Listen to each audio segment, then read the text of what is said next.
Kobe, Japan is famous for, well, beef. But after visiting, I think it should also be known for tofu. We unfortunately didn't get to stay in Kobe for very long, but we made the most of our time. Now, convenience stores in Japan are 24/7, but many other shops don't open early. And that's how we found ourselves at Starbucks, right when it opened at 8 a.m., because that in fact was one of the earliest places to open. But this isn't just your average Starbucks. We visited the Starbucks in Kitano, which is a very popular neighborhood to visit in Kobe. The Starbucks itself is in a historical, famous building that is definitely worth seeing. And guess what pastry Starbucks had in Japan, at least when we visited in April 2025? That's right, matcha bread stuffed with none other than matcha bean paste. I had also brought some tofu donuts I picked up at a shop that sells all sorts of amazing legume meats.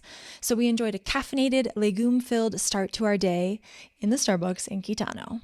Then, after walking to a beautiful shrine and along a nature path to a lovely waterfall, it was time to head to lunch. One of my favorite foods in Japan is tofu, and I always look up tofu restaurants in whatever city I'm staying in. The tofu restaurant we went to in Kobe was, in my honest opinion, nothing short of amazing. The ambiance is cozy and the food is incredible. We ordered the lunch set. The meal begins with fresh soy milk and soft tofu that is warm and melts in your mouth.